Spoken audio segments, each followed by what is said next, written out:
En esta ocasión vamos a discutir el texto de Herbert Spencer de 1887 que se titula La especie humana, la creación y la evolución. Empecemos viendo la página 9. Acá, el autor parte del argumento de que el ser humano es una especie más y se va a regir por las mismas leyes que el resto de las especies, es decir, que el resto de los seres vivos. Y moviéndonos a la página 10, vemos que Spencer compara al ser humano con otras especies. Sin embargo, para el autor es claro que el ser humano demuestra un desarrollo superior a otras especies. También vemos cómo va introduciendo el tema de la disminución de la fecundidad del ser humano como una particularidad de la especie. Y continuando en la página 11, vamos a ver que esta disminución en la fecundidad que nos venía hablando va a estar relacionado con la conservación de estrategias, de conservación del ser humano. En la página 12 vamos viendo que esta disminución o este tema de la fecundidad es un atributo que comparte también con otras especies. Vemos aquí que este rasgo que comparte es relacionado respecto a un periodo de mayor fecundidad en ciertas épocas de la vida.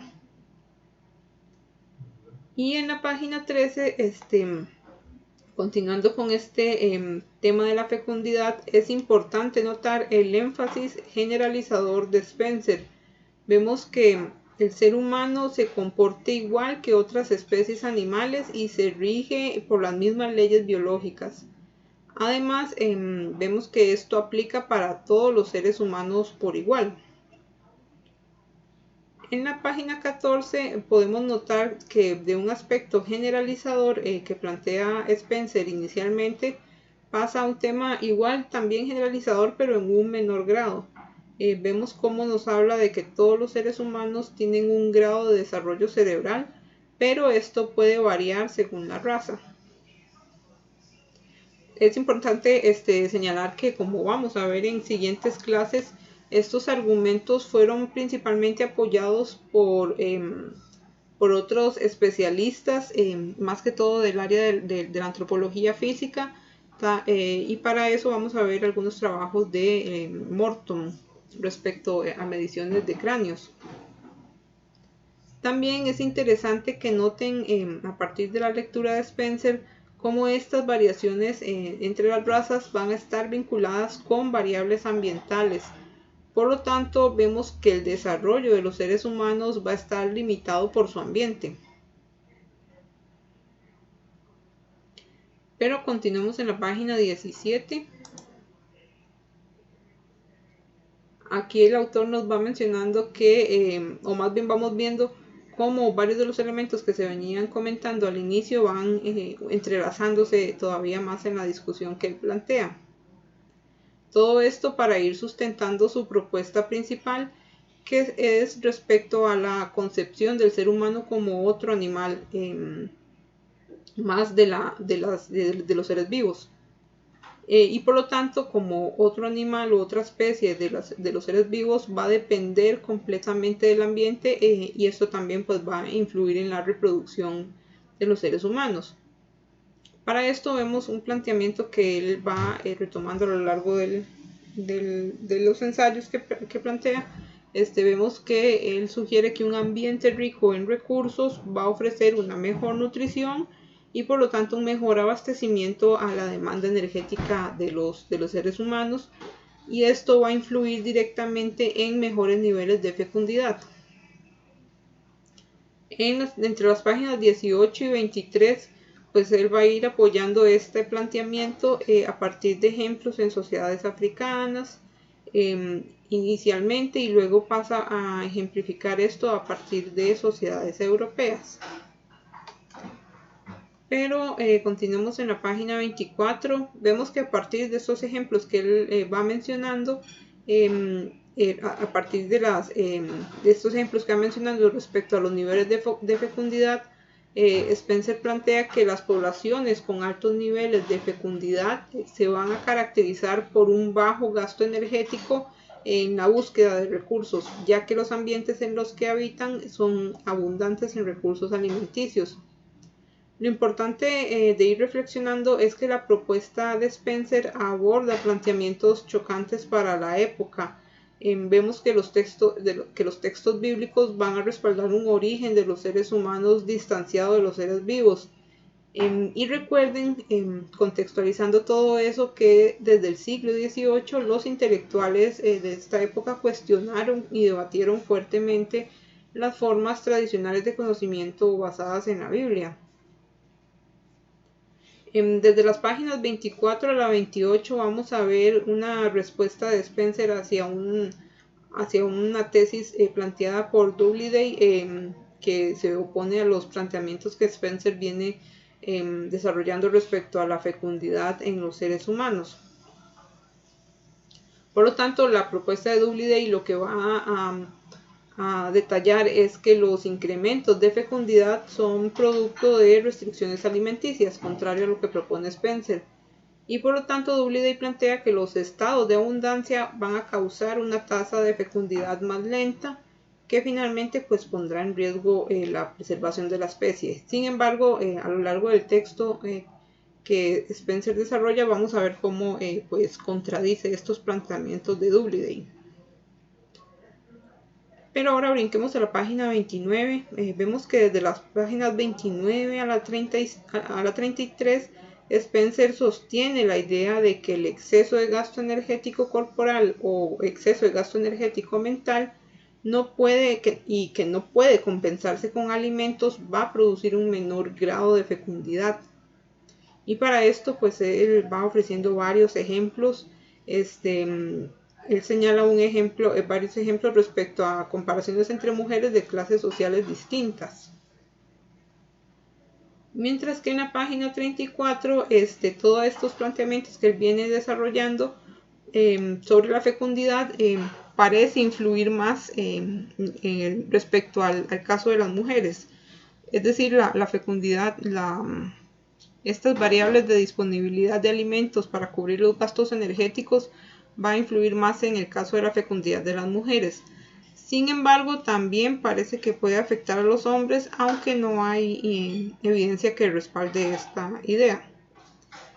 En la página 35 vemos cómo va entrelazando la discusión de carácter hacia un eje más biológico, que se enfoca en una generalización de la especie humana. También vemos cómo nos habla o delimita un poquito la discusión en el ámbito comparativo por razas, en donde vamos a ver que las razas más civilizadas son más fecundas, pues van a poseer más recursos, pero a la vez esto podría sonarles contradictorio porque él menciona que son razas más activas. Devolvamos para que vean. Son razas más activas. Pero esto pues lo va explicando el porqué de esto más adelante en páginas más adelante, porque en este caso pues a pesar de que las razas más civilizadas son más fecundas, indicaría más bien que deberían ser razas menos activas porque tienen que trabajar menos en conseguir sus recursos. Sin embargo, Spencer nos dice que son debido a que son sociedades más complejas, por lo tanto van a ser más activas. Y esto no quiere decir que serán entonces razas menos fecundas en comparación con las sociedades menos civilizadas.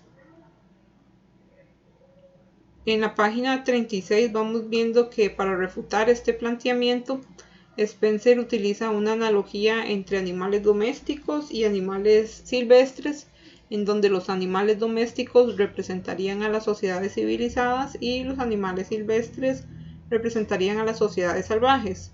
Entonces, bajo esta propuesta, Spencer nos dice que los animales domésticos tienen mejores fuentes de subsistencia que los animales salvajes.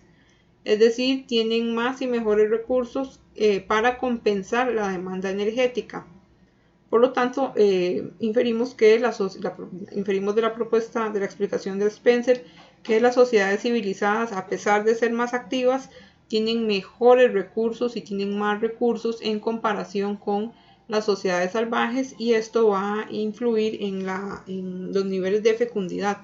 En sociedades menos ricas en recursos, pues los niveles de fecundidad serán menores, y por lo tanto esto aplica para el caso de las sociedades salvajes. Y moviéndonos a la página 37, es interesante notar en la propuesta de Spencer que las limitaciones tecnológicas van a impedir a los salvajes conseguir más y mejores alimentos. Y este planteamiento está muy de la mano con la lectura que van a hacer de Lewis Morgan, en donde van a notar que la variable tecnológica es un factor que determina el grado evolutivo de una cultura. Y si nos movemos a la página 38, noten cómo Spencer diferencia las clases sociales bajas europeas respecto a las sociedades salvajes. Pues a pesar de que ambos casos, pobres europeos y salvajes, están mal alimentados, a pesar de que ambos comparten esta variable en común, él nos menciona que inclusive las sociedades europeas pobres tienen mejores alimentos y mejores recursos que los salvajes, y por lo tanto esto va a incidir en una tasa más elevada de fecundidad en las sociedades pobres de Europa. Y en la página 39 él nos comenta sobre el caso de las sociedades salvajes prolíficas, pero esto lo va explicando a partir de leyes de la biología más de carácter evolutivo. Y movámonos ahora a la página 43. Todo esto lo va desarrollando las páginas de la 39 a la 42. Y en la página 43 vemos que según Spencer, todas estas anomalías a la ley de la fecundidad en realidad no van a ser anomalías, porque van a corresponder a un mejor aprovechamiento de los alimentos. Entre las páginas 44 y 45 vemos que nos comenta respecto a que los individuos con mentes y cuerpos más activos corresponden con individuos con un desarrollo evolutivo superior, de manera que sus cuerpos están diseñados para funcionar mejor y son más aptos para aprovechar mejor los alimentos, lo cual les va a permitir también funcionar mejor. Reflejo de esto es el ejemplo que presenta respecto a la locomotora y las variables de origen estructural y funcional que van a ir compensando las debilidades de la locomotora. Y bueno, todo esto lo va desarrollando prácticamente hasta las páginas 61.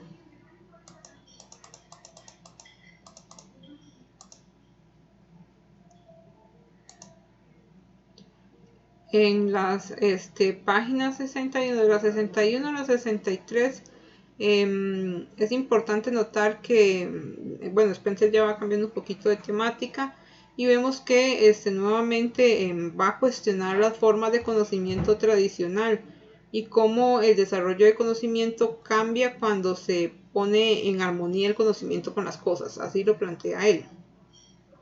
Y para esto va a ir dando una serie de ejemplos sobre cómo ha cambiado el conocimiento sobre ciertos fenómenos naturales. Aquí tal vez en la página 64 es importante que noten que uno de los factores de estas creencias erróneas son producto de la creencia, es decir, de la creencia en seres supremos, lo cual va a ir desarrollando más adelante. Por ejemplo, en la página 65 es importante que vayan entrelazando toda esta discusión de Spencer con, por ejemplo, la lectura que hicieron de Fraser. Pues noten que Spencer señala que las creencias religiosas están presentes en todas las razas, inclusive en las más civilizadas. Es importante entonces entender que para algunos intelectuales de la época, las creencias religiosas en sociedades superiores son un rezago de estadios primitivos, lo cual a la vez va a apoyar los argumentos de la evolución cultural. Pues las sociedades civilizadas alguna vez fueron primitivas y son civilizadas porque evolucionaron.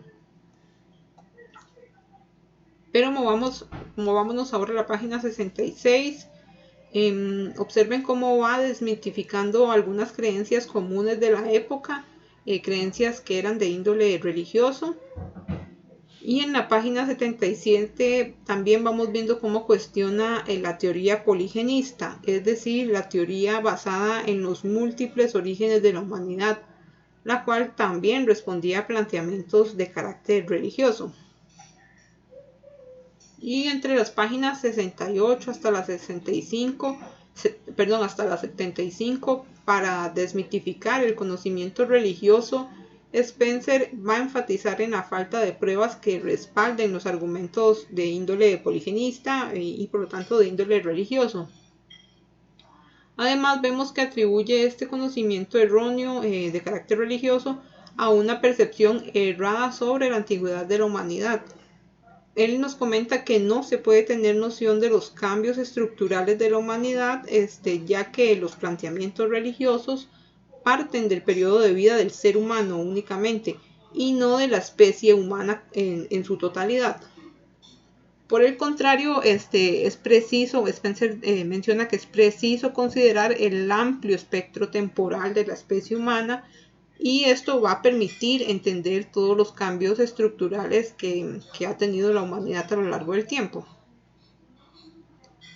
Pero movámonos a la página 76, prácticamente que de la 76 al 80, vemos que Spencer refuerza la falta de argumentos y evidencia sólida que respalden la teoría poligenista y por ende estos relatos religiosos sobre la creación de la humanidad. Ok. Y entre las páginas 81 a la 83 vemos que Spencer debate estos planteamientos religiosos con evidencia científica, es decir, debate los planteamientos religiosos a partir de hallazgos de carácter paleontológico que van a demostrar una mayor antigüedad de la Tierra y por lo tanto una mayor antigüedad de la humanidad en comparación con lo que se planteaba en la Biblia. Desde las páginas 83 también a la 84 vamos a ver de entre el 83 al 84 vamos a ver que lo interesante es ir visualizando la propuesta de Spencer, lo interesante de ir visualizando, de la propuesta de Spencer es que él va a cuestionar los argumentos religiosos a partir de argumentos biológicos que van a poner en cuestionamiento la moral de quienes respaldan unas explicaciones de carácter religioso. Mientras que en la página 85 vemos que para Spencer la supervivencia del más fuerte no puede explicarse desde ideas religiosas. Este planteamiento tiene sentido solo desde la ciencia. Por lo tanto, hablar sobre el sacrificio de los individuos inferiores tiene sentido desde un énfasis científico, pues permite que los mejores miembros de la especie se reproduzcan más.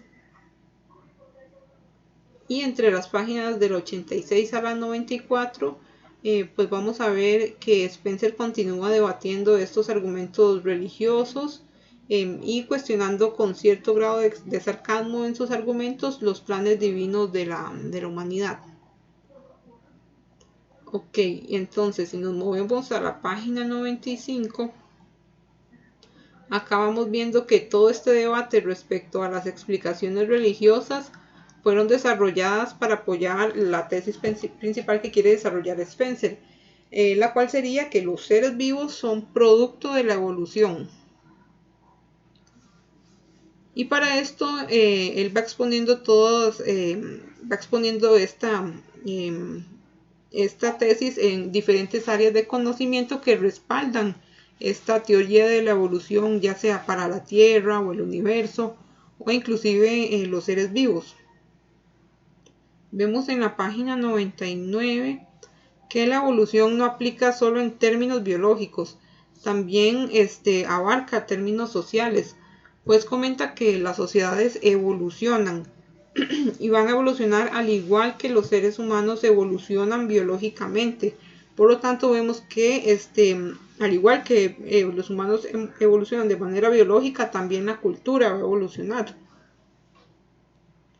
Y entre las páginas 100 y la 102 vemos cómo Spencer va desarrollando todavía más sus ideas respecto a la evolución. Pero ahora movámonos a la página 103. Acá vamos viendo cómo él va presentando a la evolución como una serie de cambios que pueden ser por etapas consecutivas y vinculadas una con otra, es decir, lo presenta como si fuera una metamorfosis.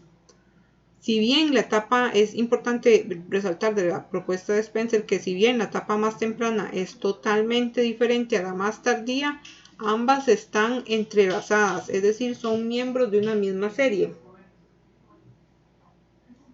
Y continuando desde la página 104 hasta la 116, en estas páginas Spencer va sustentando su propuesta de la evolución como una variable intrínseca y presente en diferentes ámbitos de las ciencias. Mientras que en la página 117 vemos que la evolución afecta por igual a todos los individuos superiores o inferiores. Y en la página 118 es importante visualizar que la evolución procura la supremacía y la multiplicación de los mejores individuos de la especie. Y esto con el fin de evitar la invasión de especies inferiores. Entre las páginas desde la 109 hasta la 121 vemos que Spencer continúa defendiendo su tesis de la evolución sobre explicaciones religiosas. Y finalmente, a partir de la lectura de Spencer es relevante comentar que si bien él no menciona estos planteamientos como desde una perspectiva, no menciona estos planteamientos desde términos culturales, sino más bien términos biológicos, la propuesta de Spencer, que es de carácter generalista, recuerden, pues abarca diferentes ámbitos de las ciencias o diferentes formas de conocimiento. Por lo tanto, la evolución aplica en todos los ámbitos del conocimiento y esto incluye aspectos sociales de la humanidad. De manera que en términos evolutivos culturales, las leyes de la evolución biológica pueden traducirse a términos sociales. Por lo tanto, es razonable que la evolución, para la época era razonable que la evolución cultural procurara la preservación de las mejores sociedades, mientras que las sociedades inferiores pues estaban destinadas a la extinción.